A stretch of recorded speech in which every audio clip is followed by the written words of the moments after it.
कि तुम सारे आत्मिक ज्ञान और समझ सहित परमेश्वर की इच्छा की पहचान में परिपूर्ण हो जाओ, ताकि तुम्हारा चाल चलन प्रभु के योग्य हो और वो सब प्रकार से प्रसन्न हो और तुम में हर प्रकार के भले कामों का फल लगे और तुम परमेश्वर की पहचान में निरंतर बढ़ते जाओ। आइए हम अपने सृजनहार पालनहार त्राणकर्ता प्रभु के चरणों में प्रार्थना में अपने आप को नतमस्तक करें।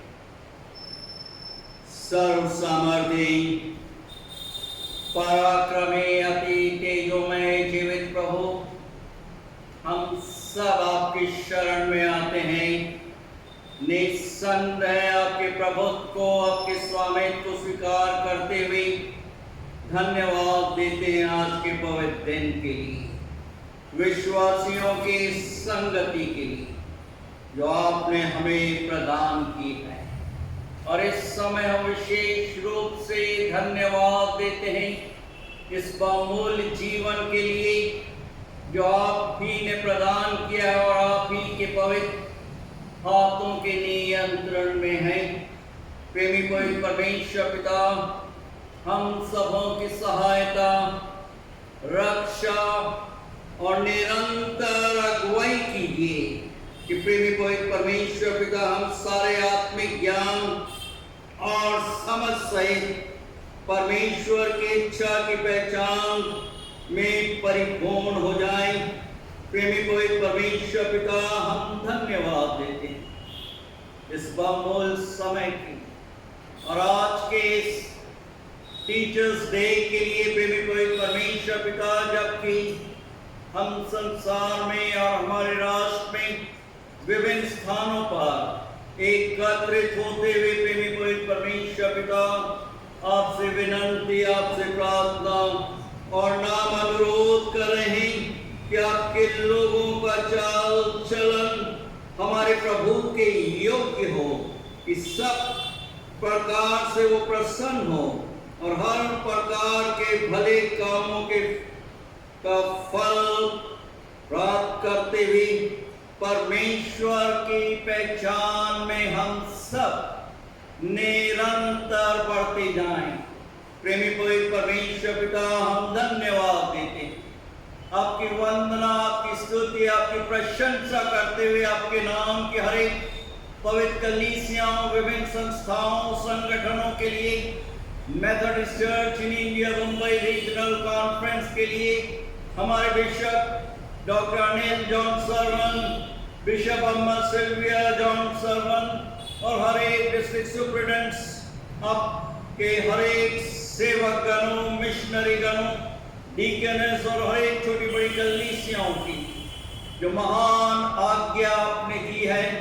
प्रेमी पवित्र परमेश्वर पिता, आपसे बल और शक्ति प्राप्त करते हुए उसे हम सब पूरा करने वाले हैं। धन्यवाद देते हमारी गोंदिया कलीसिया, हर एक छोटे बड़े परिवार, हर एक सदस्य गणों के लिए और विशेष रूप से हर एक शिक्षक गणों के लिए। प्रेमी पवित्र परमेश्वर पिता, अपने आत्मिक ज्ञान, समझ और बुद्धिमत्ता से परिपूर्ण कीजिए कि प्रेमी पवित्र परमेश्वर पिता वो आपकी पहचान में निरंतर बढ़ते हुए आपके पराक्रमी, आपके तेजों में पवित्र नाम को रोशन करते रहे। प्रेमी पवित्र परमेश्वर पिता, होने दीजिए कि हम घटें और आपका पराक्रमी, आपका पवित्र नाम हम सबों के द्वारा निरंतर रोशन होता है। क्षमा के प्रार्थी मन, वचन और कर्म से आपकी पवित्र आज्ञाओं, आपके पवित्र नाम का अनादर किया है, पश्चातापी अंतकरण से परिपूर्ण कीजिए। धन्यवाद देते हैं इस महामारी में, विभिन्न उतार चढ़ाव में आपने हमारी सहायता, रक्षा, अगुवाई की, सुरक्षित रखा। आने वाले दिनों में भी आप हम सबों का सहायक, हम सबों का मददगार बनिए। प्रेमी पवित्र परमेश्वर पिता, हर एक हमारे राष्ट्र के नेता गणों के लिए प्रार्थना मांगते हैं, साथ ही साथ महाराष्ट्र प्रांत और हर एक विभिन्न प्रांतों के लिए।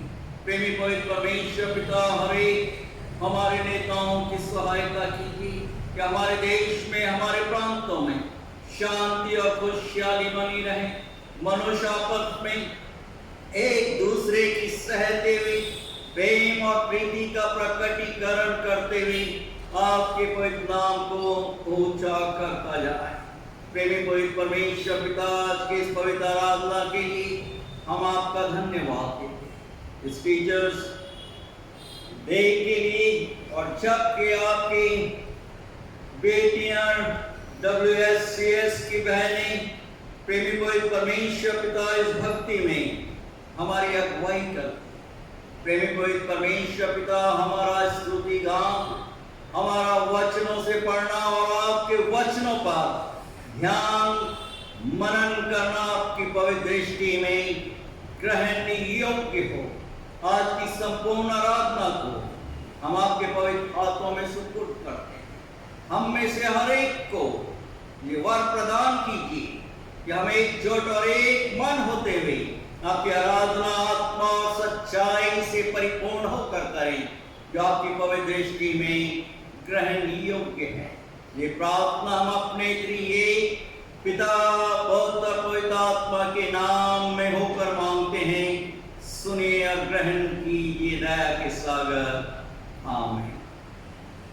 आज की पवित्र आराधना में प्रभु यीशु के पवित्र नाम में आप सबों का हार्दिक स्वागत और अभिनंदन करते हैं। और हमारे बीच में उपस्थित प्रभु की बेटियां सरोज और सरला प्रभु की वंदना और स्तुति करते हुए अपने भक्ति गीत को हम सबों के लिए प्रस्तुत करेंगे। मेरा यीशु तू बड़ा मेहरबान है, मेरा यीशु तू बड़ा मेहरबान है। तेरे खातिर फिदा मेरी जान है, तेरी खातिर फिदा मेरी जान है। मेरा यीशु तू बड़ा मेहरबान है, मेरा यीशु तू बड़ा मेहरबान है। तेरे खातिर फिदा मेरी जान है, तेरे खातिर फिदा मेरी जान है। दर पे तेरे ये सारा संसार है, दर पे तेरे ये सारा संसार है। तेरे खातिर फिदा मेरी जान है, तेरे खातिर फिदा मेरी जान है। हमें इंसान बनाया वारे वाह, हमें चलना सिखाया वारे वाह। हमें इंसान बनाया वारे वाह, हमें चलना सिखाया वारे वाह। सजदा करे हम तेरी चाहत पर, सजदा करे हम तेरी चाहत पर। मेरा यीशु तू बड़ा मेहरबान है, मेरा यीशु तू बड़ा मेहरबान है। तेरे खातिर फिदा मेरी जान है, तेरे खातिर फिदा मेरी जान है। ये कुदरत को सवारा वारे वाह, आए वो मिलाया वारे वाह। कुदरत को सवारा वारे वाह, कायनात को मिलाया वारे वाह। जज्बा तेरी अम्मी कराए हम सब पर, जज्बा तेरी नेकी कराए हम सब पर। मेरा यीशु तू बड़ा मेहरबान है, मेरा यीशु तू बड़ा मेहरबान है। तेरे खातिर फिदा मेरी जान है, तेरे खातिर फिदा मेरी जान है, तेरे खातिर फिदा मेरी जान है।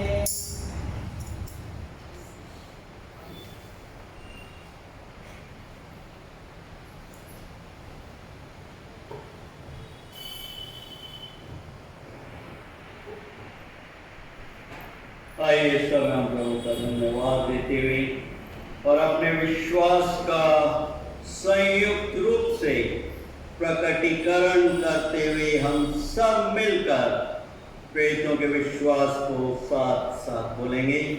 मैं विश्वास करता हूँ सर्वशक्तिमान पिता पर, जो स्वर्ग और पृथ्वी का सृजनहार है, और उसके इकलौते पुत्र हमारे प्रभु यीशु मसीह पर, जो पवित्र आत्मा से देहधारी होकर मरियम नाम कुमार से उत्पन्न हुआ, पैंतुस पिलातुस के राज में दुख उठाया, क्रूस पर चढ़ा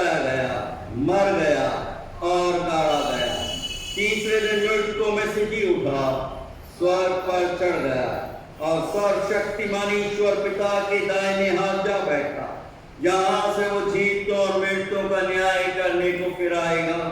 मैं विश्वास करता हूँ पवित्र आत्मा पर, प्रचलित पवित्र कलीसिया पर, पवित्र लोगों की संगति, पापों की क्षमा, देह के जी उठने और अनंत जीवन पर।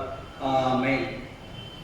पवित्र मन्ना आज टीचर्स डे पर जो प्रभु ने हम सबों के आत्मिक जीवन के उत्थान के लिए रख छोड़ा है, वो पाया जाता है पुराने शास्त्र और नए शास्त्र में से। व्यवस्था विवरण की पुस्तक, उसका 6वां अध्याय पहले पद से लेकर 9 पद तक, और नए नियम में से फिलिपियों की पत्री, उसका 2 अध्याय 5 पद से लेकर 11 पद तक में पाया जाता है। और इस समय मैं अनुरोध कर रहा हूँ मंजू नितिन यादव से प्रथम पाठ हम सबों के समक्ष पढ़ें, जो कि व्यवस्था विवरण उसके 6 अध्याय पहले पद से लेकर 9 पद तक में पाया जाता है।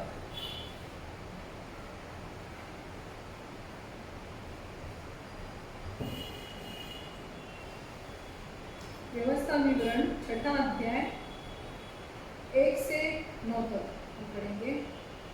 महाआज्ञा, यह वो आज्ञा और ये दिया नियम है जो तुम्हें सिखाने की तुम्हारे परमेश्वर यहोवा ने आज्ञा दी है कि तुम उन्हें उस देश में मानो जिसके अधिकारी उन्हें को पार जाने पर हो, और तू और तेरा बेटा और तेरा पिता यहोवा का भय मानते हुए उसकी उन विधियों और आज्ञाओं पर जो मैं तुझे सुनाता हूँ अपने जीवन भर चलते रहे, जिससे तू बहुत दिन तक बना रहे। हे इस्राएल, सुन और ऐसे ही करने की चौकसी कर, इसलिए कि तेरा भला हो और तेरे पितरों के परमेश्वर यहोवा के वचन के अनुसार उस देश में जहाँ दूध और मधु की धाराएं बहती है तुम बहुत हो जाओ। हे इस्राएल, सुन, यहोवा हमारा परमेश्वर है, यहोवा एक ही है। तो अपने परमेश्वर यहोवा से अपने सारे मन और सारे जीव और सारी शक्ति के साथ प्रेम रखना, और ये आज्ञाएं जो मैं आज तुझको सुनाता हूँ वे तेरे मन में बनी रहे, और तू इन्हें अपने बाल बच्चों को समझाकर सिखाया करना, और घर में बैठते, मार्ग पर चलते, लेटते उठते इनकी चर्चा किया करना, और इन्हें अपने हाथ पर चिन्ह के रूप में बांधना, और ये तेरी आंखों के बीच टीके का काम दे, और इन्हें अपने अपने घर के चौखट की बाजुओं और अपने हाथों पर लिखना। परमेश्वर पड़े विष्णु पे आशीष।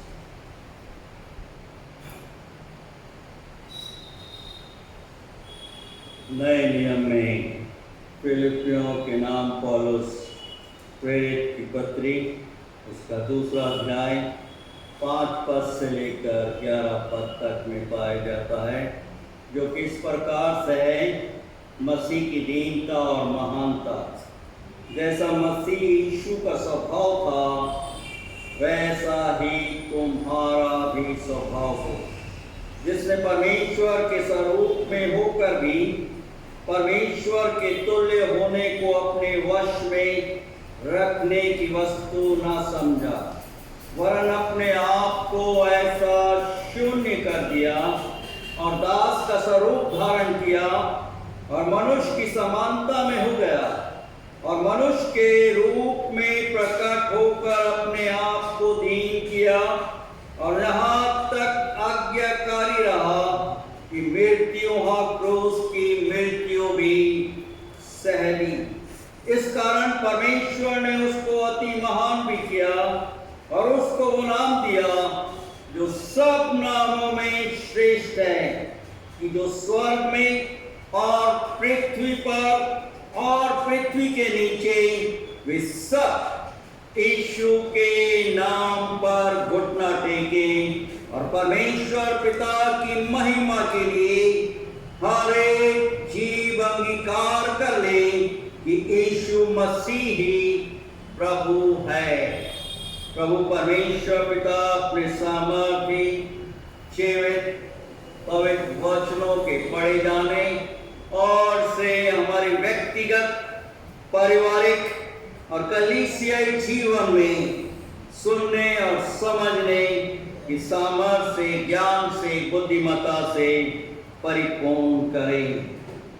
हम प्रभु परमेश्वर का धन्यवाद देते हैं आज के पवित्र दिन के लिए, जबकि संपूर्ण हमारे राष्ट्र में शिक्षक दिवस, टीचर्स डे, हम बड़ी श्रद्धा और भक्ति भाव के साथ विभिन्न कलीसियाओं और हमारे राष्ट्र के नागरिकों के साथ बना रहे हैं। और आज जो ध्यान और मनन करने का विषय हमारे समक्ष है, कैसे बच्चों को ईश्वरीय स्वरूप की सुंदरता में बदलें। How to transform children in God's image of beauty। और मैं प्रभु का धन्यवाद देता हूँ हमारे बीच में उपस्थित पास्टर मोनिका हैरी पवित्र वचनों के द्वारा हम सबों से संगत स्थापित करेंगे और प्रभु के पवित्र नाम में हम आपका स्वागत करते हैं।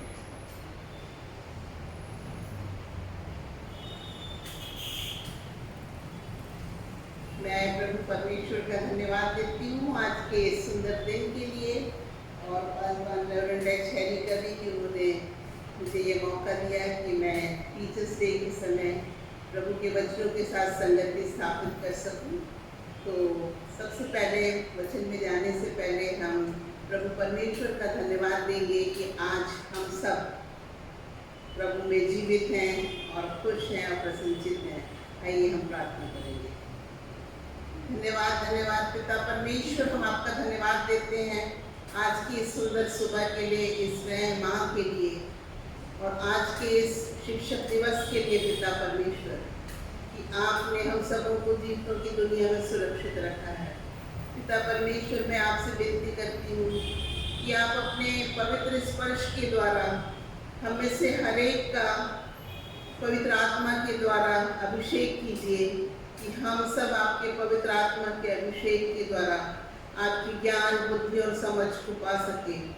और पिता परमेश्वर, आपके द्वारा दी हुई बुद्धि के द्वारा जो वचन हमें दिया गया है उसके अनुसार चलने का प्रयास कर सके। पिता परमेश्वर, आपकी पवित्र उपस्थिति के लिए मैं प्रार्थना करती हूँ कि हर पल आपकी पवित्र उपस्थिति मुझ में और हमारे कलीसिया और जितने ऑनलाइन विश्वासी वचनों को सुन रहे हैं उन पर बनी रहे और सब प्रभु की आशीष से परिपूर्ण हो सके। पिता परमेश्वर, इस छोटी सी विनती को मैं आप ही के बेटे प्रभु यीशु मसीह के नाम से मांग लेती हूँ, आमीन।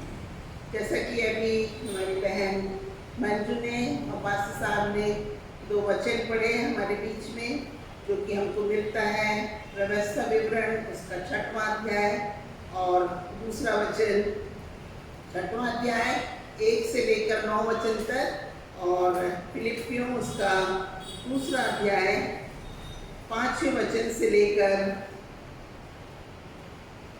11वें वचन तक। और जो टॉपिक मुझे दिया गया है वो इस प्रकार से है कि कैसे बच्चों को ईश्वरीय स्वरूप की सुंदरता में हम बढ़ाएं या बदलें। How to transform children into God's image of beauty. अब यहाँ पर हमारे सामने जो टॉपिक दिया गया है, कैसे ईश्वरीय स्वरूप में हम बच्चों को बदले, तो जो हमको जो टॉपिक दिया गया है उसके अनुसार हम 2 पार्ट में इसका अध्ययन करेंगे। कैसे बच्चों को किसके स्वरूप में बदलना है, ईश्वर के स्वरूप की सुंदरता में बदलना है। और इसके लिए किसको बोला गया है, हर उस माता पिता को जो प्रभु परमेश्वर के दिए हुए बच्चों के लिए दान है। और जब हम माता पिता परमेश्वर के वचन को जानेंगे तभी हम उनको प्रभु परमेश्वर या ईश्वर की सुंदरता में बदल सकते हैं। पहले जो वचन पढ़ा गया उसमें बताया गया है, अगर आप निकालेंगे व्यवस्था विवरण उसका 6वां अध्याय और दूसरा वचन, पहले वचन से अगर हम देखेंगे तो बहुत अच्छा रहेगा, जहाँ पर लिखा है कि ये महाआज्ञा मैं तुम्हें देता हूँ, यह वह आज्ञा और वे विधियाँ और नियम है जो तुम्हें सिखाने की तुम्हारे परमेश्वर यहोवा ने आज्ञा दी है। किसी पासवान ने, किसी बिशप ने, किसी ने ये आज्ञा नहीं दी, परंतु ये आज्ञाएं जो हमें मिली हैं कि हमें अपने बच्चों को ईश्वरीय स्वरूप में बदलना है। बहुत बार हम कहते हैं वो पास्टर ऐसा था, वो व्यक्ति ऐसा था, परंतु हमें किसी व्यक्ति विशेष को नहीं देखना, हमें किसे देखना है? प्रभु परमेश्वर को देखना है। और प्रभु परमेश्वर ने किसको हमारे लिए आदर्श पुरुष बनाया, ये जानना बहुत जरूरी है। पहले मैं ये बता देती हूँ कि क्या क्या करना है एक माता पिता को। पहले ये लिखा है, यह वह आज्ञा और वे विधियाँ और नियम जो तुम्हें सिखाने की तुम्हारे परमेश्वर यहोवा ने आज्ञा दी थी, तुम उन्हें उस देश में मानो जिसके अधिकारी होने को पार जाने पर थे, और तू और तेरा बेटा और तेरा पोता यहोवा का भय मानते हुए उन सब विधियों और आज्ञाओं पर जो मैं तुझे सुनाता हूँ अपने जीवन भर चलते रहें। देखिए क्या बोल रहा है, तू मतलब जो भी व्यक्ति विशेष का घराना है, उसके माता पिता और तेरा बेटा, हो सकता है बेटियां हो तो बेटियों के लिए भी है, और तेरा पोता और बेटे का बेटा, अर्थात पूरे वंश के लिए और उसके आने वाली पीढ़ियों के लिए भी किनको सिखाना है? माता पिता, पासवान और दूसरे प्रचारक तो सिखाते हैं, परंतु प्रभु परमेश्वर कह रहे हैं तुम्हें सिखाना है। और क्या कह रहे हैं आगे कि तू जीवन भर प्रभु परमेश्वर की आज्ञाओं को, विधियों को और नियमों को क्या कर? मानते रहे। और कैसे करना है? ऐसे नहीं कि बस प्रभु ने आज्ञा दी, हमने रख लिया और अपने बच्चों को सिखा दिया। यहाँ पर दूसरे वचन में लिखा है कि तू यहोवा का भय मानते हुए उनकी सब विधियों और आज्ञाओं पर जो मैं आज तुझे सुनाता हूँ जीवन भर चलता रहे। एक दिन नहीं, 2 दिन नहीं। और हम सब जानते हैं कि जब हम हमारे घरानों को प्रभु परमेश्वर बच्चों का गिफ्ट देता है तो वो अर्पण करने के लिए उनको कहाँ लाते हैं? परमेश्वर की वेदी के पास। और जब वो परमेश्वर की वेदी के पास लाते हैं तब जो याजक रहता है, जो प्रीस्ट रहता है, वो उनसे वचन लेता है कि आप इनको ईश्वर की शिक्षा में आगे बढ़ाएंगे। आज प्रश्न ये उठता है कि क्या मैंने और आपने, जो हम माता पिता हैं, हमने अपने बच्चों को ईश्वरीय स्वरूप में आगे बढ़ाया कि नहीं? मुझको बड़े दुख के साथ कहना पड़ता है कि अधिकांश माता पिता को तो ये पता ही नहीं है कि परमेश्वर की कौन कौन सी आज्ञाएं हैं, कौन कौन से नियम हैं, क्या विधियां हैं, क्या सिखाना है, कैसे परमेश्वर का भय मानना जरूरी है। जब माता पिता को ये बातें पता रहेंगी तभी वो अपने बच्चों को सिखा सकेंगे। और कब सिखाना है? जैसे ही बच्चा बोलना सीखता है, समझना सीखता है, आप उसके साथ सिंपल फॉर्म में परमेश्वर के वचन को सिखाइए। हो सकता है आप गाने के द्वारा, एक्शन के फॉर्म में, या स्टोरी के माध्यम से, कहानी के माध्यम से, या नाच कर, या कोई भी कोरियोग्राफी कर आप अपने बच्चों को सिखा सकते हैं। आज मैं आप लोगों को ये बताऊंगी कि प्रभु परमेश्वर क्या चाहता है, प्रभु परमेश्वर ने कैसे अपने लोगों को बदला, और कैसे जो परिवर्तित लोग थे उन्होंने परमेश्वर के वचन को समझाने के लिए किसका उदाहरण लिया, और हमको प्रभु के वचन के अनुसार चलना है। क्यों? क्योंकि अगर आप 2 तिमोथी उसका 3 अध्याय निकालेंगे और 16वां वचन, वहां पर क्या लिखा है कि ये पूरा संपूर्ण धर्मशास्त्र किसकी प्रेरणा से लिखा गया? परमेश्वर की प्रेरणा से। और जब हम इसको पढ़ते हैं तब उसमें जो उपदेश दिए हैं, उसमें जो शिक्षाएं दी हैं, उसके द्वारा हम क्या प्राप्त करते हैं? हम समझ प्राप्त करते हैं, ज्ञान प्राप्त करते हैं, और तब हम क्या कर सकते हैं? परमेश्वर हमको सिद्ध बनाता है, और तब हम अपने बच्चों को, अपने लोगों को समझा सकते हैं। क्योंकि जब तक हमें प्रभु के वचन का ज्ञान नहीं होगा, तब तक हम नहीं सीख सकते। और प्रभु परमेश्वर कहते हैं, 2 तिमोथी उसका 3 जो 16 मैंने बताया, उसमें लिखा कि संपूर्ण पवित्र शास्त्र परमेश्वर की प्रेरणा से लिखा गया। और 17वें वचन में लिखा है कि क्यों प्रभु परमेश्वर चाहते हैं कि आप वचन को पढ़ें। और सिंपल बात लिखी है, जिससे कि प्रभु का जन, जितने प्रभु परमेश्वर को मानते हैं, वो सिद्ध बने। और किस काम के लिए सिद्ध बने? भले कामों के लिए। हमको बुरे काम में नहीं जाना है, हमको भले काम, अच्छे काम करना है। और इसी के लिए जो दूसरा धर्मशास्त्र पाठ जो हमने देखा, जो हमको मिलता है फिलिपियों उसका 2 अध्याय 5वें वचन से लेकर 11 वचन तक। और आपको ये मालूम हो कि ये जो दूसरा अध्याय है, इसको किसने लिखा और क्यों लिखा? क्योंकि हम जब बाइबल पढ़ते हैं, अधिकांश लोग 90 से 95% लोग क्या करते हैं? बाइबल खोले, पढ़े फटाफट 5 मिनट में, और इतने बिजी रहते हैं कि हम अपने अपने रूटीन लाइफ में आगे बढ़ जाते हैं। पर प्रभु परमेश्वर ऐसा नहीं चाहता। प्रभु परमेश्वर का वचन इतना सटीक है, और इतना अच्छा है, और इतना समझाने वाला है, और इतना सिखाने वाला है कि अगर कोई इसको ध्यान से पढ़े तो वो अपने बच्चों को सही शिक्षा दे सकता है। और जैसा हमारा आज का टॉपिक है कि हाउ टू एजुकेट और transform children into God's image of beauty. प्रभु परमेश्वर की सुंदरता में हम कैसे अपने बच्चों को बदलें, तो हमको ये उदाहरण लेना बहुत जरूरी है। क्या लिखा है 2 अध्याय फिलिपियों 2 उसका 5वें वचन में? जैसा मसीह यीशु का स्वभाव था, वैसा ही तुम्हारा भी स्वभाव हो। हम क्या सोचते हैं कि हमारी बहन बहुत अच्छी है, ये बहुत ही अच्छा एक्टर, बहुत अच्छा, हम उसका स्वभाव धारण करना। पर सब पापी हैं, मैं, आप, पूरा सारा संसार सब पापी है, क्योंकि हम आदम की पीढ़ी से आए हुए हैं। आदम और हवा ने पाप किया, और वही पाप में स्वभाव हमारे अंदर आ जाता है। तो हमें उसे बदलना बहुत जरूरी है।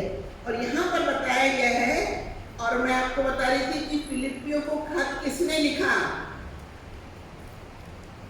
आपको अगर नहीं है मालूम तो आप जान सकते हैं कि उस व्यक्ति ने, पौल प्रेरित ने लिखा। और आपको पता है कि पौल प्रेरित कौन थे? पौल प्रेरित पहले शाऊल था, जो कि कलीसिया को सताता था, एक प्रकार का टेररिस्ट था, आतंकवादी था।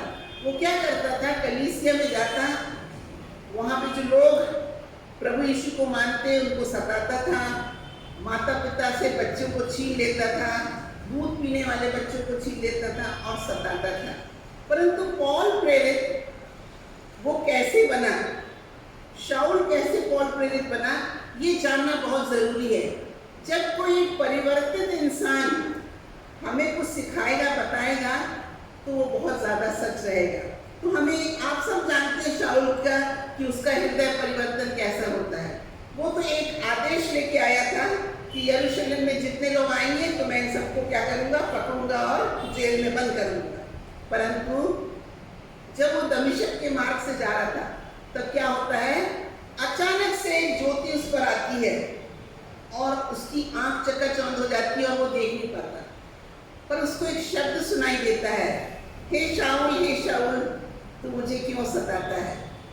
और ये आवाज जब वो पूछता है कि ये कौन सी आवाज है और मैं किसको सता रहा हूँ, तो तब वो बोलता है, पूछता है कि हे प्रभु, ये कौन है जो इस प्रकार से कह रहा है? तब प्रभु परमेश्वर उसको उत्तर देते हैं, हे शाऊल, मैं वो प्रभु हूँ जिसे तू सताता है। अर्थात अगर मनुष्यों को आप सता रहे हैं तो सृष्टिकर्ता ने हर मनुष्य को किसके स्वरूप में बनाया है? परमेश्वर के स्वरूप में। तो हम और आप क्या हैं? उसके प्रतिरूप हैं। और आज हमको क्या करना है? पहले अपने को बदलना है, फिर अपने बच्चों को बदलना है। किसके स्वरूप में? ईश्वरीय स्वरूप में। इसीलिए मैंने कहा कि आज का जो बाइबल अध्ययन है उसको हम 2 भागों में सीखेंगे। पहला है कि कैसे हम अपने आप को और अपने बच्चों को ईश्वरीय स्वरूप में बदल सकते हैं। और दूसरा, कौन हमारा आदर्श है, किसको हम अपना आदर्श माने, जिसको देखकर या जो हमको गाइड कर सके, ऐसी कौन सी चीज है जिसके द्वारा हम सीख सकते हैं।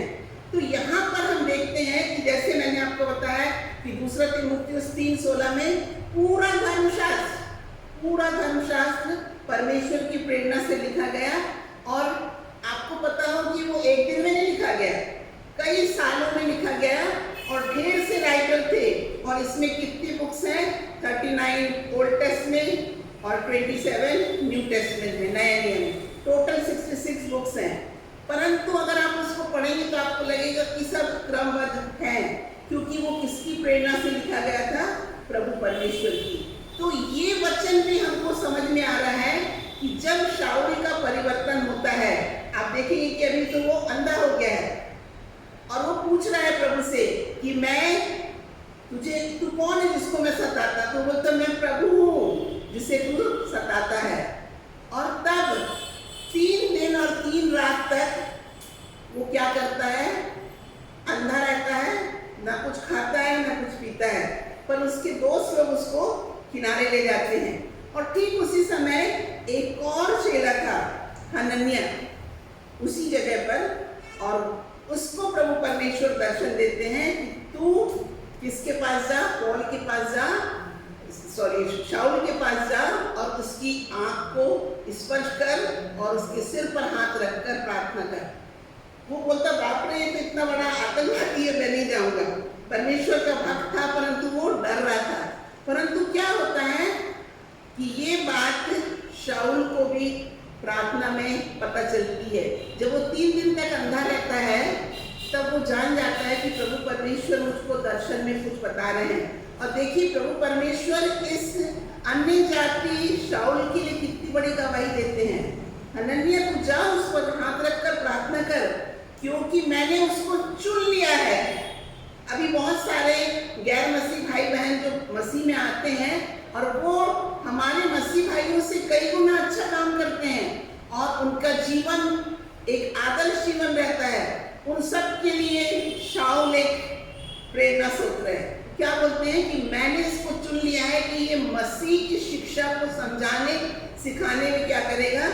एक बहुत बड़ा दुख उठाएगा। आपको पता हो जब वो अच्छा भी हो जाता है तब उसके बाद क्या होता है? लोग उसकी बात को मानना नहीं चाहते कि ये तो जरूर खराब होगा। कोई भी व्यक्ति कभी हमेशा पूरे समय खराब नहीं रह सकता। अगर उसके जीवन में प्रभु परमेश्वर बदलाव लाते हैं तो वो व्यक्ति क्या होता है? बदल जाता है।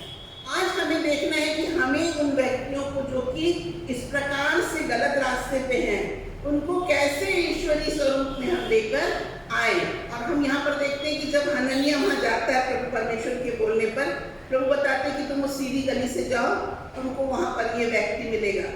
और वैसे ही होता है। और जैसे ही हनन्याह उसके ऊपर हाथ रखकर प्रार्थना करता है वैसे ही उसकी आंख से छिलके गिरते हैं और वो देखने लगता है। और तब उसको नया नाम मिलता है, वो परमेश्वर का एक चेला बन जाता है, एक ऐसा विश्वासी। इसके बारे में मैं पढ़ रही थी, उसमें लिखा था कि वो अंत तक विश्वास योग्य रहता है।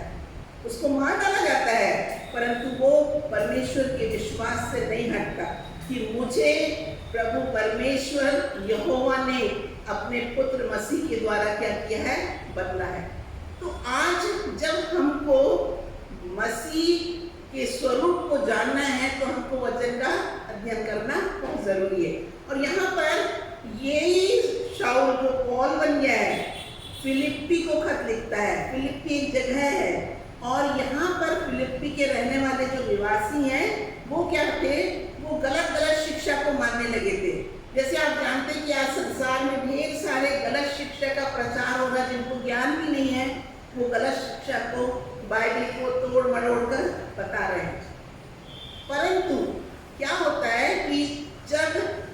देखता है, और ये कहाँ से खत लिखता है?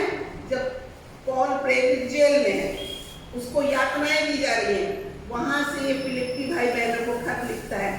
और जरूर हो सकता है उस फिलिप्पी की कलीसिया के लोग कहते हो कि हमें ये तो जो लोग दिए हैं ये तो खुद गलत करते हैं, हमको क्या सिखाएंगे। तभी वो उनको खत लिखकर क्या बोलता है, 5वां पद, जैसा मसीह यीशु का स्वभाव था वैसा ही तुम्हारा भी स्वभाव हो। 5वां पद में क्या लिखा है? जैसा मसीह यीशु का स्वभाव था वैसा तुम्हारा भी स्वभाव हो। तो जब हमारा स्वभाव प्रभु यीशु के समान होगा, किसी व्यक्ति विशेष के समान होगा ऐसा नहीं, तभी हम अपने आप को, अपने बच्चों को ईश्वरीय स्वरूप की सुंदरता में बदल सकते हैं। अभी देखिए इसमें पूरा हर चीज इसमें दिया है कि कैसे प्रभु यीशु का स्वभाव था, किस प्रकार का प्रभु यीशु का स्वभाव था। अब हम ये देखेंगे, अब हमारे सामने एक व्यक्ति है। कौन व्यक्ति है? प्रभु यीशु, जिनको हमको अपना आदर्श मानकर आगे बढ़ना है।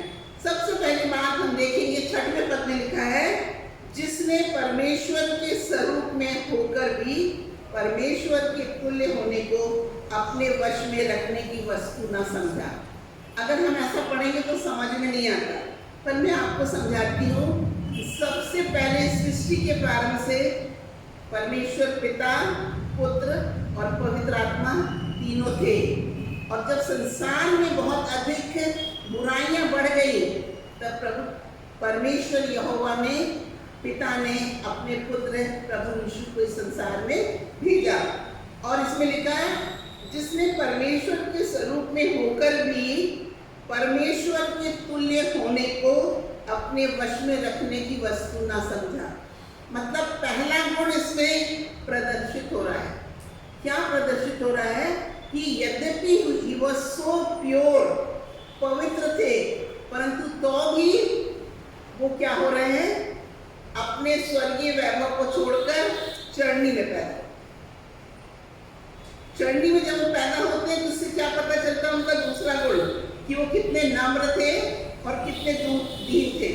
अपने स्वर्गीय वैभव को, अपने पूरे पवित्र आत्मा के जो वैभव था उसको छोड़कर वो कैसे आ रहे हैं? नीचे आ रहे हैं। तो सबसे पहला गुण हमने प्रभु का देखा कि हमको पवित्र बनना बहुत जरूरी है। अब मैं बाद में बताऊंगी कि हम कैसे ईश्वरीय गुण में आए। दूसरा गुण उनका क्या है? कि वो नम्र और दीन थे, इसलिए वो क्या हुए? उन्होंने चरनी में जन्म लिया। उनके लिए तो जगह भी नहीं थी, सराय में उनके लिए जगह नहीं थी। आज लोगों के हृदय में भी प्रभु यीशु के लिए जगह नहीं है, परंतु तो भी वो हम सबको प्यार करते हैं। और यहाँ पर क्या लिखा है 7वें पद में? तो हमने 2 गुण पहले 6वें पद में देखा कि वो पवित्र थे, नम्र थे, और तीसरा वो दीन थे, इसलिए वो अपने स्वर्गीय वैभव को छोड़ के आए। तीसरी बात हम देखते हैं, वरन अपने आप को ऐसा शून्य कर दिया और दास का स्वरूप धारण किया और मनुष्य की समानता में आ गया। वैभव को छोड़कर फिर क्या बन गए? वो मनुष्य बन गए। जैसे हमें दुख होता है, जैसे हमें तकलीफ होती है, वैसे प्रभु यीशु मसीह को भी तकलीफ होती थी। अर्थात उन्होंने पूरी दीनता के साथ प्रदर्शन किया। आपको पता हो जब ये प्रभु परमेश्वर ने हमारे खातिर, हमारे उद्धार के लिए प्रभु परमेश्वर ने अपने पुत्र यीशु को कहाँ भेजा? इस संसार में भेजा। वो मनुष्य बनकर आया। मेन उद्देश्य उनका क्या था? कि जो पाप हम कर रहे हैं उसकी सजा हमको मिलनी चाहिए। वो सजा प्रभु यीशु ने क्या किया? क्रूस पर उठा ली। तो सोचिए, एक अच्छा व्यक्ति किसी पापी के लिए मरे, कितनी बड़ी बात। परंतु आज दिन तक लोग इस सत्यता को जाने नहीं है। जिस दिन वो इस सच्चाई को जान जाएंगे और उस पर विश्वास कर लेंगे कि मेरे गुनाहों के लिए मेरा प्रभु यीशु इस क्रूस पर मरा, और सिर्फ मरे नहीं रह गए, तो क्या हुए? तीसरे दिन मृतकों में से जी उठे। और जब वो जी उठे तो क्या हुआ? हमारे लिए उद्धार का मार्ग चालू हो गया। देखिए, जितने जन इस संसार में आए हैं वो सब क्या होंगे? मरेंगे। वो पहली मृत्यु है, शारीरिक मृत्यु। परंतु हमारी आत्मा भी है। जब हम आए तब हम शरीर, प्राण और आत्मा को लेके आए। अभी शरीर तो आपका कब्र में चला जाएगा जब मरेंगे, परंतु आत्मा जो है वो नहीं मरती। तो अपनी आत्मा को ईश्वरीय स्वरूप में जब हम ढालेंगे तभी हमारा ये शारीरिक रूप भी सही काम करेगा। तो यहाँ पर प्रभु परमेश्वर ने क्या किया, उसने प्रभु परमेश्वर पिता की आज्ञा मानी। तो तीसरा गुण उनका क्या था कि प्रभु परमेश्वर ने आज्ञा मानी, मतलब आज्ञाकारिता को बताया। तो हमें एज अ आदर्श पुरुष प्रभु यीशु के चौथे गुण को क्या देखना है, हमको आज्ञाकारी बनना है। और आप सब जानते हैं इसके आगे क्या लिखा 8वें पद में, और मनुष्य के रूप में प्रकट होकर अपने आप को इतना दीन किया और यहाँ तक आज्ञाकारी रहा कि मृत्यु, हाँ क्रूस की मृत्यु भी सही। आपको पता हो कि क्रूस की मृत्यु पाने से पहले वो क्रूस पर लटके थे और उन्होंने 7 वचन क्रूस में से कहे थे। और सबसे पहला वचन क्या था, हे पिता इन्हें क्षमा कर क्योंकि ये नहीं जानते कि क्या करते हैं। तो उनके जीवन में, उनके स्वरूप में क्षमाशीलता का गुण था। तो आज अगर वो मेरे आदर्श पुरुष हैं, आपकी आदर्श पुरुष हैं, तो आपको सबसे पहले पवित्र बनना होगा, नम्र बनना होगा, दीन बनना होगा, क्षमाशील बनना होगा, आज्ञाकारी बनना होगा। ये 5 गुण तो हमने देख लिए। अब इसके बाद क्या होगा, ये सब भी नहीं किए। जब वो क्रूस पर अपनी जान देने आ रहे थे, उससे पहले एक बड़ा कार्य परमेश्वर पिता ने अपने पुत्र को दिया था कि तुमको सारे संसार के लोगों के पाप के लिए बलिदान चढ़ाना है। और आपको पता हो कि क्यों बलिदान चढ़ाया जाता है?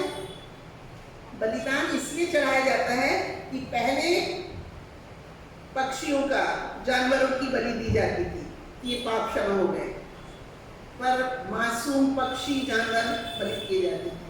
परंतु एक बार सारे मनुष्यों का जो उस पर विश्वास करते हैं, उनका परिवर्तन हो जाए, उनका जीवन बदल जाए, तो ये सब चीजें नहीं चढ़ानी पड़े। इसलिए प्रभु यीशु ने अपना बलिदान दिया। और यहाँ पर ये लिखा है कि भोज में जाने से पहले वो क्या करते हैं, अपने शिष्यों के पैर धोते हैं। मतलब वो ये नहीं बोलते कि मैं लॉर्ड हूँ, गॉड हूँ, मैं नहीं कर सकता। जब आप मनुष्य बनकर आए तो उन्होंने क्या किया, एक हमारे सामने दिया कि हम किस प्रकार से अपने लोगों के साथ सहनशीलता का, प्रेम का प्रदर्शन करते हैं। बहुत बार ऐसा होता है कि अगर कोई आपके घर आए तो आप उनसे बात भी नहीं करना मांगते, उसको पानी से भी नहीं पूछना मांगते। पर प्रभु परमेश्वर चाहते हैं कि तुम दासत्व का गुण अपने में रख लो, तुम सेवा का भाव अपने में रख लो। तो ये भाव हमने भी होना बहुत जरूरी है। ये 6वीं बात थी। और इससे पहले कि वो सलीबी मौत सहने, गेत्सेमनी बाग में उन्होंने क्या किया, सारी रात प्रार्थना में लगाई और अपने चेलों को बोला तुम जागते रहो और प्रार्थना करो कि तुम परीक्षा में ना पड़ो। पर आप सबको पता है पासवान, अब हमारे पास कई बार इसको बोलते रहते हैं कि वो शिष्य क्या करते थे, सो जाते थे। 2 बार, 1 बार देखा, 2 बार देखा, तीसरी बार उन्होंने कहा तुम सोते रहो। प्रभु का वचन हमें चेतावनी दे रहा है कि हम किस प्रकार से अपने आप को बदल सकते हैं। और यहाँ पर देखिए, मैं ज्यादा नहीं लूंगी, प्रभु यीशु तो सर्वगुण संपन्न थे, पर मैं सिर्फ 7 बातें लूंगी कि वो प्रार्थनाशील भी थे, सहनशील थे, प्रार्थनाशील थे, पवित्र थे, क्षमाशील थे, फिर उसके बाद वो नम्र थे, दीन थे, और सबसे बड़ी बात वो प्रेमी थे। हमारे से वो प्रेम करते थे क्योंकि प्रभु परमेश्वर ने मुझको और आपको उसके स्वरूप में बनाया है, और इसलिए वो कि हम बचाए जाएं। जैसे यूहन्ना 3:16 में क्या लिखा है कि परमेश्वर ने जगत से ऐसा प्यार किया कि उसने अपना इकलौता पुत्र दे दिया ताकि जो कोई उस पर विश्वास करे वो नाश न हो परंतु अनंत जीवन पाए। तो अभी हमने प्रभु यीशु के स्वरूप को देख लिया और हमको इन गुणों को अपनाना बहुत जरूरी है। और जैसा हमारा टॉपिक दिया गया है, कैसे ईश्वरीय स्वरूप की सुंदरता में बदले, तो सबसे पहले प्रश्न होता है कि हमको क्या जरूरत है ईश्वरीय स्वरूप की सुंदरता में बदलने की। क्या जरूरत है हम खुद बदलें और ईश्वर को भी बदलें? तो सबसे पहला, अगर आपने ध्यान से सुना होगा कि पास्टर साहब ने आज जो आह्वान वचन पढ़ा था, जो कि पहला कुलुस्सियों उसका 9वां और 10वां वचन था, वहां पर क्या लिखा है? पहला कुलुस्सियों उसका 9वां और 10वां वचन अगर हम इसको ध्यान से पढ़ेंगे तो हमको पता चलेगा कि प्रभु परमेश्वर हमसे क्या बातें करना चाहता है और वो क्यों बदलना चाहता है। यहाँ पर लिखा है ना, पहला कुलुस्सियों उसका 9वां वचन, इसलिए जिस दिल से यह सुना है हम भी तुम्हारे लिए प्रार्थना और विनती करना नहीं छोड़ते कि तुम सारे आत्मिक ज्ञान और समझ सहित परमेश्वर की इच्छा की पहचान में परिपूर्ण हो जाओ। तो सिंपल भाषा में हम आपको कहेंगे कि हमको प्रार्थना करनी है, और किस चीज के लिए प्रार्थना करनी है? कि हमारा आत्मिक स्वभाव बदलता जाए। और इसमें क्या लिखा? आत्मिक ज्ञान और समझ। किसकी इच्छा के अनुसार? मनुष्य की इच्छा के अनुसार नहीं, परमेश्वर की इच्छा के अनुसार बदले। ये पहला कारण है, इसलिए हमको ईश्वरीय स्वरूप में अपने आप को ढालना जरूरी है। दूसरी बात है कि जब हम प्रभु यीशु के स्वभाव को धारण करेंगे तो हमारा चाल चलन, 10वें पद में क्या लिखा है? ताकि तुम्हारा चाल चलन प्रभु के योग्य हो और वह सब प्रकार से प्रसन्न हो। जब हमारा चाल चलन अच्छा हो जाएगा तो हमारा कैरेक्टर भी ठीक हो जाएगा और हमारी सोच भी बदल जाएगी, और हम किसके पहचान में आगे बढ़ते जाएंगे? प्रभु परमेश्वर के।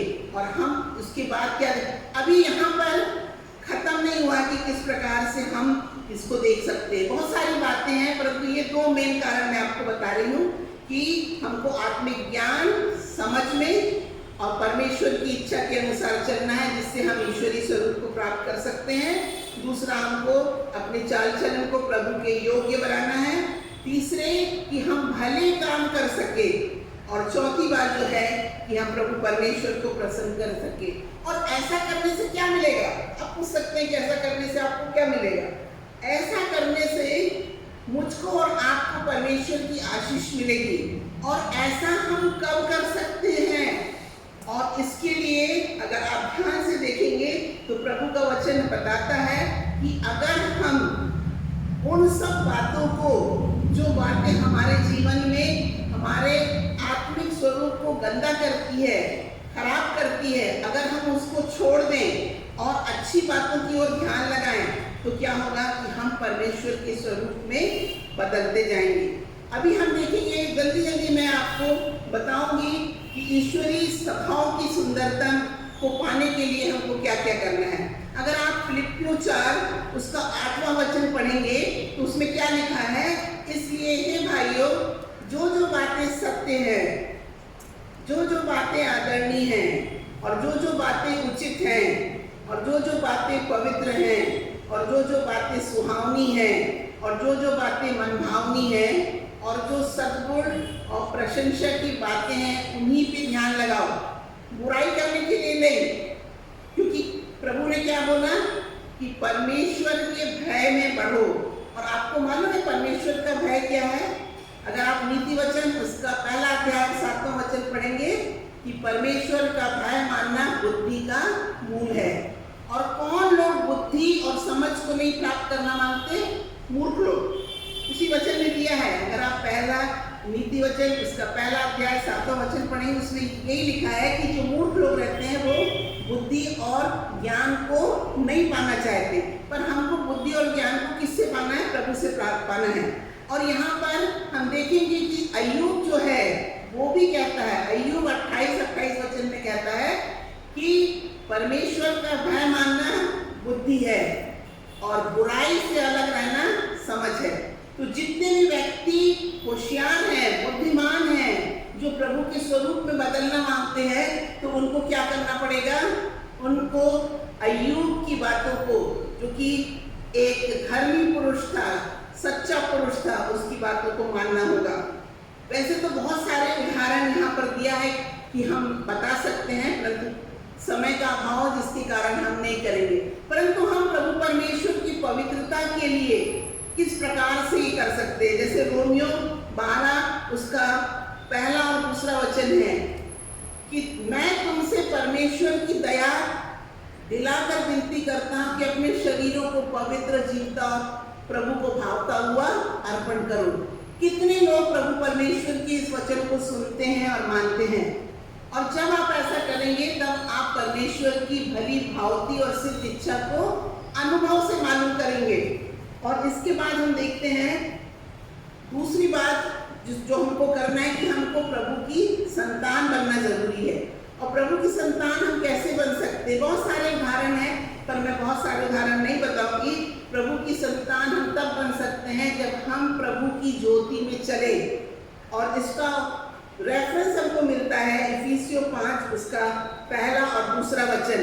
और उसमें क्या लिखा है कि मसीह का अनुसरण करो, प्रेम में चलो, जैसा मसीह यीशु ने तुमसे प्रेम किया वैसे ही तुम भी प्रेम करो, और जो हमारे लिए सुखदायक सुगंध के रूप में परमेश्वर के आगे फेंक करके अपने आप को बलिदान करने के लिए दे दिया। चौथी बात, जो हम अपने स्वरूप को बदल सकते हैं उसके लिए हमको क्या करना पड़ेगा? आत्मिक हथियार को बांधना पड़ेगा। जब आप रण क्षेत्र में जाते हैं, आप औजार हथियार लेके जाते हैं और आप तब लड़ते हैं। और यहाँ पर परमेश्वर के हथियार कौन से हैं? इफिसियों 6:13 से लेकर 18 वचन तक आप पढ़ेंगे तो आपको वो सारे हथियार धारण करना है। अर्थात सत्य से अपनी कमर कसकर, धार्मिकता की झिलम पहनकर, जितने भी हथियार दिए हुए हैं उन सबको आपको धारण करना होगा। और पांचवी बात कि हमको परमेश्वर के समान एक दूसरे से प्रेम करना, जो हमारे शत्रु भी हैं उनसे भी हमको प्रेम करना है। और जब हम इस प्रकार से करेंगे तो हमारे जीवन में जो बुराइयां हैं, आपको पता है आपके जीवन में, हर मनुष्य के जीवन में कौन कौन सी बुराइयां हैं? संसारिक अभिलाषा में हम पड़ जाते हैं। और संसारिक अभिलाषाएं कौन कौन सी हैं? आंखों की अभिलाषा, जीविका का घमंड, और वो बातें जो कि संसार में रहकर करना अच्छी लगती है वो हम करने लगते हैं। तो ये तीनों काम को हमको छोड़ना बहुत जरूरी है। और अगर आप चाहेंगे कि इसको हम कहाँ से पा सकते हैं, तो अगर आप देखेंगे गलतियों उसका 5वां अध्याय 9वां वचन, गलतियों उसका 5वां अध्याय और उसका 19वां वचन, जहाँ पर लिखा है कि शरीर के काम तो प्रकट हैं, अर्थात व्यभिचार, गंदे काम, लुचपन, मूर्ति पूजा, टोना, बैर, झगड़ा, ईर्ष्या, क्रोध, विरोध, फूट, विधन, काम अथवा लपन। ये सारी चीजें अच्छे बुरे सब व्यक्ति करते रहते, कोई ना कोई पाप घर में है। अगर आप गलतियों 5:19 से लेकर 21 वचन तक पढ़ेंगे तो हर व्यक्ति इस कैटेगरी में आ जाएगा, मतलब हर जन पापी है। तो सबसे पहले हमको ये सारे शारीरिक पापों को निकाल कर क्या करना है? प्रभु परमेश्वर की हजूरी में आना है, और तब प्रभु से एक बहुत बड़ी चीज मांगना है, क्योंकि मैं और आप अपनी शक्ति से उन कार्यों को नहीं कर सकते। और हमको क्या मांगना है प्रभु परमेश्वर से? प्रेरितों के काम उसका पहला अध्याय 7वां, 8वां, 9वां वचन पूरा पढ़िए। अगर आप सामर्थी बनना चाहते हैं तो आपको प्रभु परमेश्वर से उसकी पवित्र आत्मा को मांगना है कि पिता परमेश्वर, मुझको आप अपनी पवित्र आत्मा दीजिए, जिससे मैं अपने जीवन के इन अवगुणों को क्या कर सकूं? निकाल सकूं और आगे बढ़ सकूं। और जब आपको वो पवित्र आत्मा मिल जाएगी प्रभु की, तो आपके पांव अगर व्यभिचार करने के लिए जाने वाले हो या किसी को हत्या करने के लिए जाने के लिए हो तो अभी आप नहीं जाएंगे। जैसे प्रभु परमेश्वर यहोवा ने मूसा के द्वारा कितनी आज्ञाएं दी थी? 10 आज्ञाएं, जो हमको मिलती है निर्गमन 20 में। और आप निर्गमन 20 को आप पूरा पढ़िए अध्याय को, आपको 10 आज्ञा मिल जाएंगी कि हमको क्या क्या करना है। और 5वीं आज्ञा जो दी है वो क्या है कि अपने माता पिता का आदर करना, खून ना करना, व्यभिचार नहीं करना, सारी आज्ञाएं दी हुई हैं। तो इन सब आज्ञाओं को जब हम जानेंगे तभी हम अपने बच्चों को क्या करेंगे? सिखा सकेंगे। और इसीलिए जो व्यवस्था विवरण 6 उसके आगे 4 से आगे लिखा है। मैं बस खत्म करने वाली हूँ क्योंकि समय बढ़ता जा रहा है और हम इन सब चीज़ों को सीख सकते हैं अगर हम हर समय बाइबल को पढ़ें और अपने जीवन से उन गलत काम को निकाल दें और प्रभु की ज्योति में आ जाएं। तभी हम एक अच्छे व्यक्ति बनेंगे और हम उस मिराज में उस जगह पहुंच सकेंगे। मरने के बाद जीवन समाप्त नहीं हो जाता। मरने के बाद आत्मा जहाँ पर रहती है वहाँ पर हमें पहुंचना बहुत ज़रूरी है और वो स्थान बहुत अच्छा है और हर व्यक्ति को पहुंचना जरूरी है। इसीलिए बताया गया है कि क्यों हमें ईश्वरीय स्वरूप में अपने आप को, अपने बच्चों को बदलना जरूरी है। देखिए क्या लिखा है व्यवस्था विवरण 6 उसका 4 से 9 वचन तक। हम कैसे प्रभु की इन शिक्षाओं को अपने जीवन में ढाल सकते हैं। यहाँ पर क्या लिखा है, हे इज़राइल सुन। आप बोलेंगे कि ये तो ओल्ड टेस्टामेंट है, ये सब बातें तो हो चुकी। उस समय के लोग भी वैसे थे, आज भी वही मनुष्य हैं। और प्रभु परमेश्वर उस समय जब मूसा ने इज़राइली कौम को मिस्र की गुलामी से निकाला तब फिरौन राजा इतना हठीला हो गया था कि वो उनको जाने नहीं दे रहा था। और ये इज़राइली लोग भी जो थे ये बहुत स्टबर्न थे। वो नहीं चाहते थे कि जो प्रभु बोल रहा है, जो मूसा हमको सिखा रहा है उसके अनुसार करें। क्यों? क्योंकि वो हर समय बड़बड़ाते रहे। तो प्रभु चाहता है कि हम बड़बड़ाने कुड़कुड़ाने वाले नहीं हो। और क्या लिखा है, इस्राएल सुन, यहोवा हमारा परमेश्वर यहोवा एक है। बहुत सारे लोग बताते हैं ढेर से देवी देवता हैं, सब गलत। ईश्वर सिर्फ एक है और वो है यहोवा परमेश्वर। और 5वें पद में क्या लिखा है, तू अपने परमेश्वर यहोवा से अपने सारे मन, सारे जीव और सारी शक्ति के साथ प्रेम करना। ये ओल्ड टेस्टमेंट में दिया है, परंतु न्यू टेस्टमेंट में भी मरकुस 12 अगर आप 29 से 31 तक पढ़ेंगे वहां पर भी प्रभु यीशु ने 2 बड़ी आज्ञाएं दी कि तू अपने परमेश्वर यहोवा से अपने सारे मन, सारी शक्ति, सारी बुद्धि और सारे मन से प्रेम करना। और दूसरी आज्ञा अपने पड़ोसी से अपने समान प्रेम करना। तो हमें ऐसा प्रेम करना है, निस्वार्थ प्रेम करना है जो प्रभु यीशु का था उसके समान। और ये आज्ञाएं जो मैं आज तुझको सुनाता हूँ वे तेरे मन में बनी रहें और तू इन्हें अपने बाल बच्चों को समझाया सिखाया करना। देखिए कैसे सिखाना हमको अपने बाल बच्चों को, घर में बैठे, मार्ग में चलते, देखते उठते इनकी चर्चा करना। हम फालतू बातें करते हैं। मैं नहीं बोलूँगी कि टीवी देखना खराब है, आप देख सकते हैं, परंतु जब आप इन बच्चों को जानेंगे तो आप एनालाइज कर सकते हैं कि क्या चीज़ सही है, क्या चीज़ गलत है। फिर बोलते हैं दूसरी बात, अपने हाथ में परमेश्वर के वचन को चिन्ह के रूप में बनाकर पट्टी पहन सकते हैं। आज हम लोग फ्रेंडशिप बैंड बांधते, ये बैंड वो बैंड वो ढेर सारे बैंड हैं, परंतु क्या उन बैंड के ऊपर प्रभु के वचन लिखे हुए हैं जो हमारे मन मस्तिष्क में है? ये बड़ा प्रश्न है। और जब ये वचन हमारे जीवन में मन में रहेंगे तो हम कोई भी गलत काम नहीं करेंगे। और उसके बाद लिखा है अपने हाथ में इसको चिन्ह के रूप में रखना और ये तेरे आंखों के बीच में टीके का काम दे। और उसके बाद बता रहे हैं कि आपके घर में कई बार बहुत सी अश्लील पिक्चरें रहेंगी। ये उसमें क्या लिखा है, तू इन परमेश्वर के वचनों को अपने घर के चौखट और बाजुओं में लगाना। और ये सब चीजें हम कब सिखा सकते हैं अपने बच्चों को?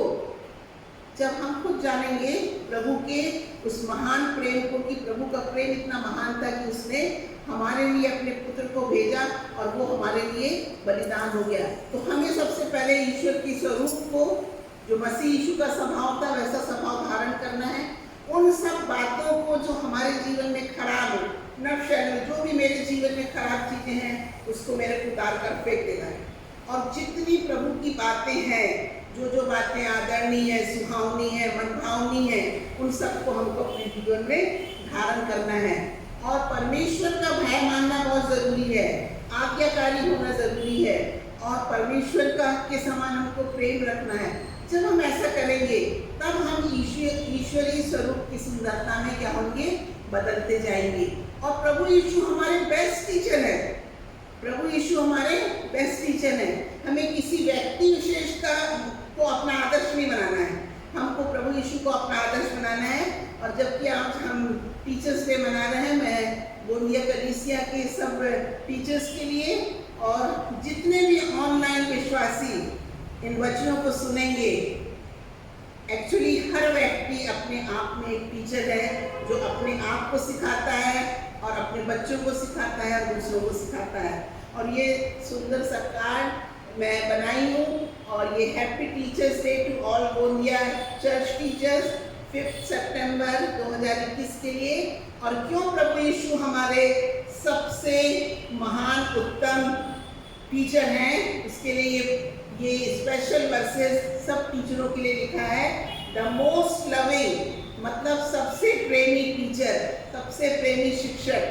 द मोस्ट ग्रेटेस्ट टीचर मतलब सबसे महान शिक्षक जिनके में हमने सब गुणों को देखा। और तीसरी बात द मोस्ट काइंडेस्ट मतलब सबसे दयालु टीचर। द मोस्ट मीकेस्ट मतलब सबसे नम्र टीचर। वो कौन है? हमारे प्रभु यीशु क्रिस्ट। और खासकर हमारी गोंदिया कलीसिया को, हर एक शिक्षक को मैं हैप्पी टीचर्स डे बोलती हूँ और पास्टर का भी धन्यवाद देती हूँ कि उन्होंने मुझे ये मौका दिया कि मैं वचन के साथ संगति स्थापित कर सकूँ। प्रभु परमेश्वर मुझे आप सबों को अपनी महिमा का कारण बनाए और हम सब परमेश्वर के लिए एक गवाही के कारण हो सके। आमीन।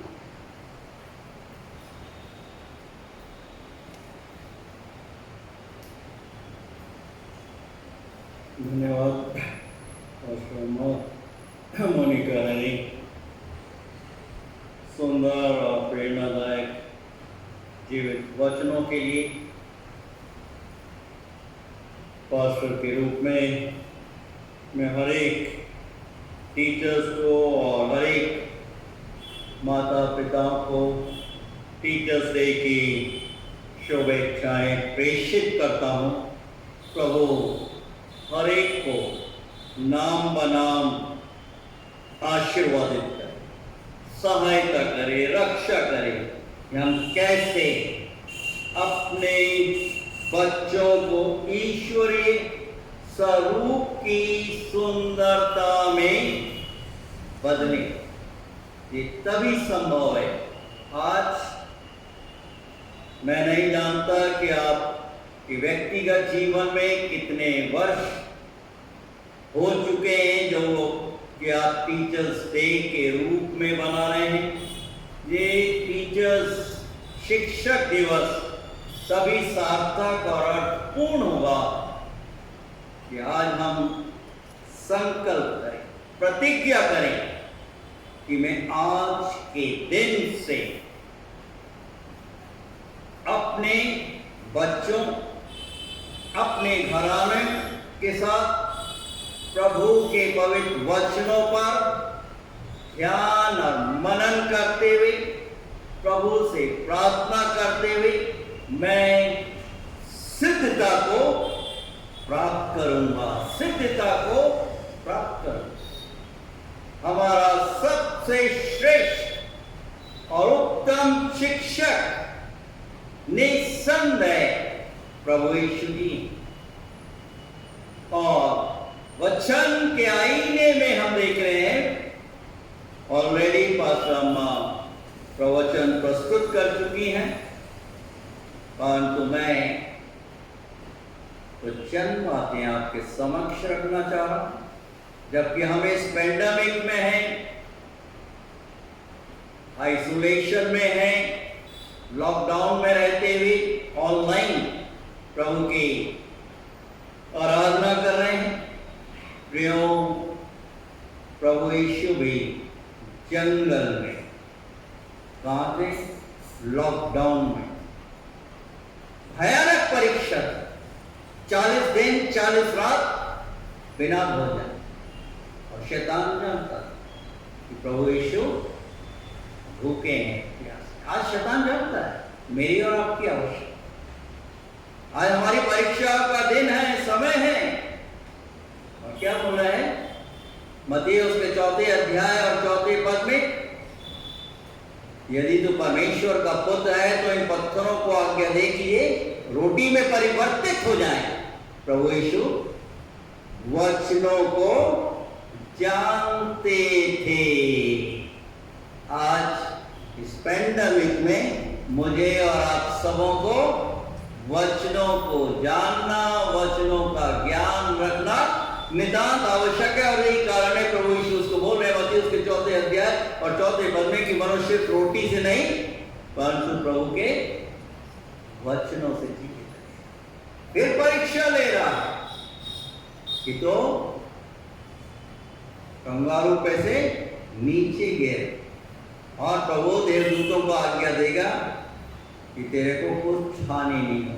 प्रभु वचनों का सहारा लेते हुए बोल रहे क्या कि तू प्रभु की परीक्षा मत करना।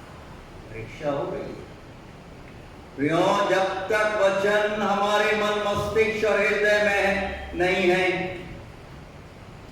शिक्षक दिवस सार्थक और आशीष में नहीं हो सकता। और फिर आखिरी बार शैतान कर रहा है प्रभु यीशु को पूरा संसारिक वैभव दिखा रहा है कि तू कंगारू पे से गिरकर मुझे प्रणाम कर दे, मैं तेरे को सब कुछ दूंगा। आज संसार में इंसान संसारिक मोह माया की तरफ दौड़ रहा है, बढ़ रहा है। और प्रभु यीशु क्या बोल रहे हैं कि प्रभु परमेश्वर को छोड़कर किसी और की उपासना आराधना तू मत करना। प्रियो, प्रभु का वचन निस्संदेह आज कल और युगान युग तक एक सा है। हम में से हर एक को प्रेरित कर रहा है, जागृत कर रहा है। इस पेंडेमिक में, डेल्टा वायरेंट में और विशेष रूप से हमारे देश में, जबकि इस महामारी में बच्चों पर प्रहार होना प्रारंभ हो चुका है। काफी बच्चे अभी तो हमारे पास सेंसर न्यूज है, काफी संख्या में मासूम और जवान बच्चे भी समय से पहले मृत्यु को प्राप्त कर, इस पर जयवंत होना है। तो हमें प्रभु से प्रार्थना, प्रभु के वचनों को थाम कर रखना है। तभी शिक्षक दिवस, टीचर्स डे, हर एक माता पिता और हर एक जो प्रोफेशनल टीचर्स हैं उनके लिए सार्थक, अर्थपूर्ण और आशीषमय बनकर रहेगा। प्रभु आपको आशीर्वादित करे। आइए हम अपने से प्रार्थना में झुकाएं और प्रभु परमेश्वर का धन्यवाद दें आज के इस शिक्षक दिवस के लिए जो प्रभु ने हमारे व्यक्तिगत, पारिवारिक और कलीसियाई जीवन में हमें देखने को प्रदान किया। सर्व सामर्थ्य पराक्रमी तेजोमय जीवित प्रभु, हम धन्यवाद दें इस बहुमूल्य जीवन की जो आपने हम में से हर एक को हमारे व्यक्तिगत जीवन में प्रदान किया अपनी महान योजना के अंतर्गत। और आपका वचन हमें स्मरण दिला रहा है इस पेंडेमिक के समय कि जो योजनाएं और कल्पनाएं मैंने तुम्हारे लिए बनाई है वो भलाई की है, बुराई की नहीं, और अंत में मैं तुम्हारी आशा को पूरा करूं। ये परीक्षा, ये टेस्टिंग का समय। प्रेमी पवित्र परमेश्वर पिता, अपने वचनों की सामर्थ्य से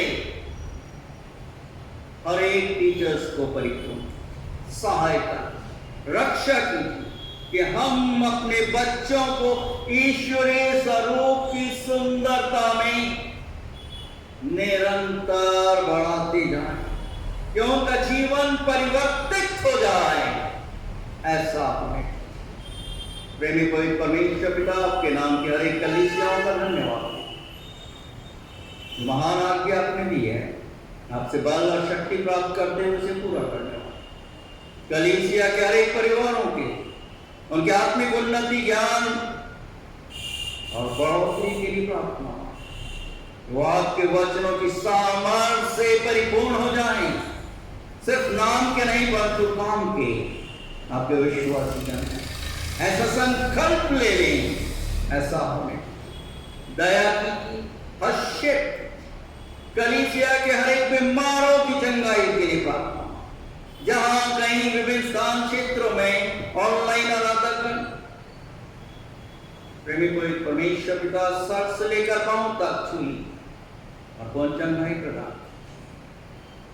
प्रेमी पवित्र परमेश्वर पिता, जबकि हमारे देश में, महाराष्ट्र प्रांत में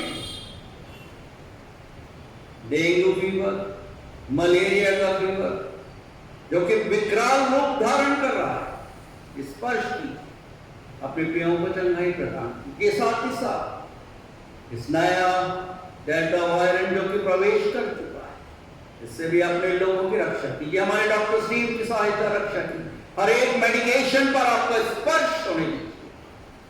हम प्रार्थना मांगते हैं हमारे पुलिस अधिकारी गणों के, प्रेमी पवित्र परमेश्वर पिता जो कि कानून और व्यवस्था के द्वारा नागरिकों को नियंत्रित करते हैं, हर एक की सहायता एसपीडी उनके सहयोगी गणों के लिए जो कि 24 घंटे प्रेमी पवित्र परमेश्वर पिता हमारी सहायता, हमारी रक्षा, हमारी अगुवाई करते हैं। प्रेमी पवित्र परमेश्वर पिता हमारे रिकॉर्डिंग टीम के लिए हम प्रार्थना मांगते हैं, धन्यवाद देते हैं आपके बेटे भाई नितिन के लिए, आपके बेटे बहन मंजू। प्रेमी पवित्र परमेश्वर पिता बिना विशेष रूप से आशीर्वादित कीजिए दोनों जवान बच्चों के लिए, धन्यवाद। साहिल और आकांक्षा, प्रेमी पवित्र परमेश्वर पिता उन्हें भी विशेष रूप से आशीर्वाद। इनके दैनिक कार्यों में जो कुछ बाधाएं हैं, यीशु नासरी के सामर्थ्य को इस नाम में हुक्म देते, हर एक बंधनों को तोड़ दो। हम इनके कमांडोज के लिए प्रार्थना मांगते हैं, अश्विन के लिए, किरण के लिए, इनके परिवार, इनके निकट संबंध, हर एक को आशीर्वाद कीजिए, सहायता। प्रेमी पवित्र परमेश्वर पिता हर एक पढ़ने वाले बच्चों को ज्ञान और बुद्धिमत्ता से परिपूर्ण कीजिए और उन्हें प्रेरित कीजिए, जागृत कीजिए कि हमारा उत्तम और श्रेष्ठ शिक्षक सिर्फ और सिर्फ प्रभु यीशु। आपके वचनों की सामर्थ्य से अपने हर एक प्रियों को परिपूर्ण, हम अपने शरीर, प्राण और आत्मा समेत अपने आप और हमारे हर एक प्रियों को, निकट संबंधियों को, जहां कहीं विभिन्न क्षेत्रों में आपके पवित्र हाथों में सुपुर्द करें।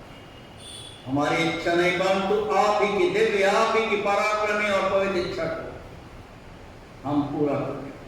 ऐसी अलौकिक शक्ति से आप हमें परिपूर्ण।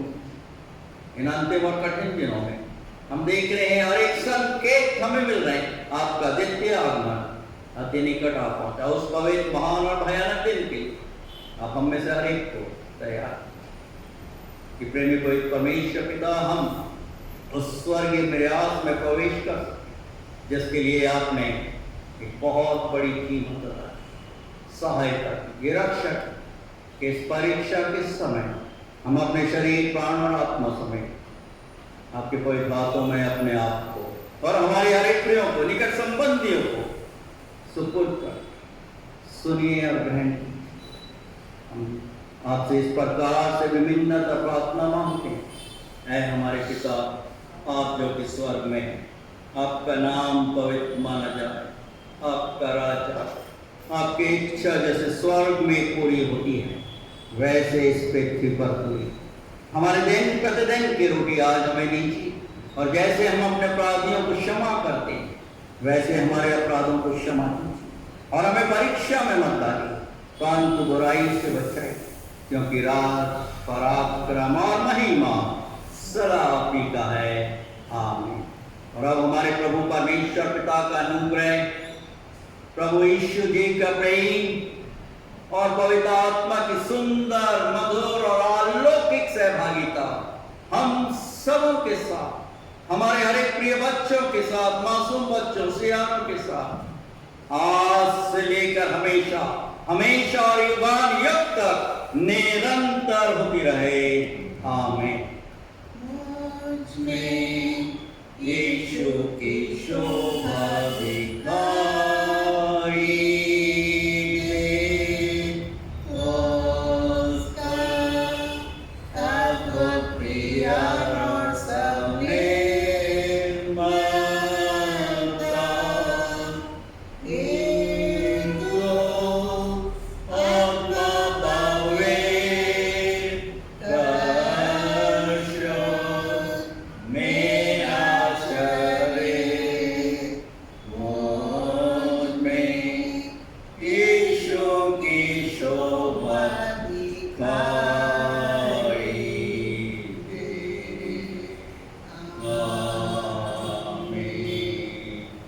God bless you all. Once again wishing you a very happy and blessed Teachers' Day.